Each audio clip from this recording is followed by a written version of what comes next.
Da fazenda igreja, seguimos para um condomínio em Betim.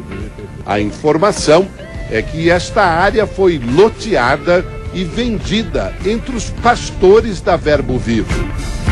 As casas chamam a atenção pelo tamanho e acabamento fino. Ninguém quer parar para falar com a nossa equipe. Mas, de repente, olha lá quem aparece. O Aécio, lembra dele? Logo depois, numa rua em Betim, olha quem passa.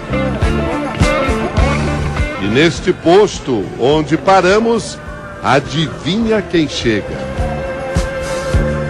A informação é de que o condomínio fechado e que gerou tanta preocupação com nossa presença tem alguns problemas legais.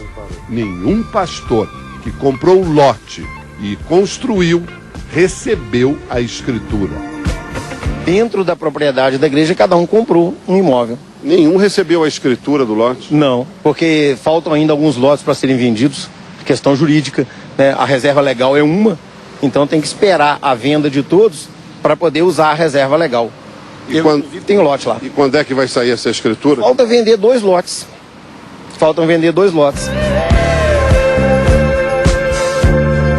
E as pessoas lá são proibidas de conversar umas com as outras. Mentiras. Você não pode assistir jogo e torcer para time de futebol. Mentiras. Qualquer música que não seja cantada naquela igreja, até de outras igrejas, é proibido. Mentiras. Ninguém lá podia assistir televisão. Mentiras. Você tá indo pro inferno! Você é um profano! Esse demônio vai te levar pro inferno!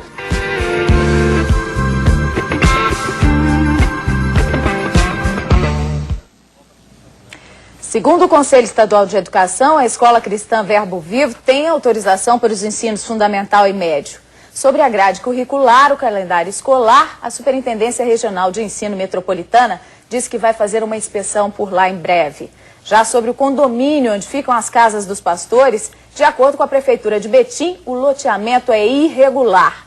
Bom, depois de 5 dias da nossa ida à comunidade do Verbo Vivo, o advogado, que disse que ia nos procurar, ainda não entrou em contato com o Jornal da Alterosa. E nós resolvemos então pesquisar a origem desse grupo religioso, como é que ele chegou a Minas Gerais e se instalou aqui. Veja agora, na reportagem da Etel Correia.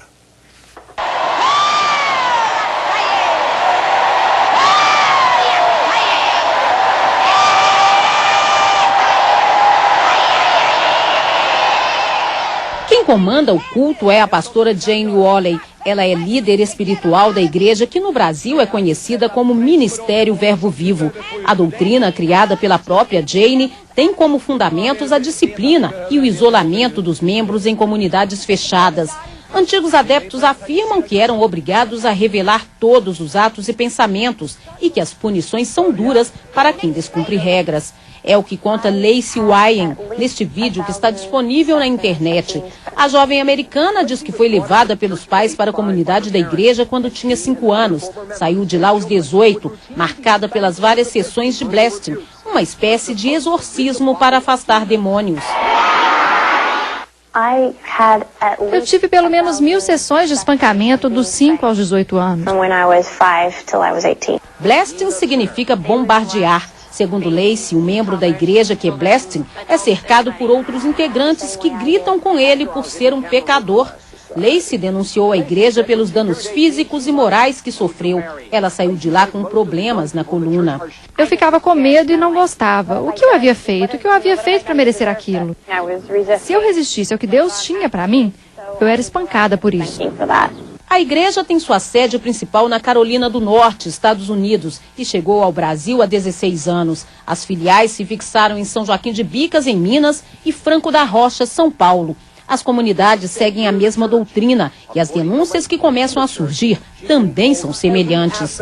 Em todos os pontos onde o Ministério Verbo Vivo se instala, também é criada uma escola vinculada à igreja. A doutrina foi trazida para o Brasil pelo pastor americano John David Martin, que se casou com uma brasileira. Os dois dirigem a comunidade de São Joaquim de Bicas, que foi denunciada e agora é alvo de investigações pela Comissão de Direitos Humanos da Assembleia Legislativa.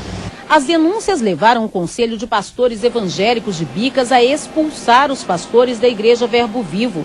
O pastor Márcio Valadão é presidente de uma das maiores igrejas do Brasil, a Batista da Lagoinha. Foi ele quem recebeu John David Martin há 20 anos em Belo Horizonte.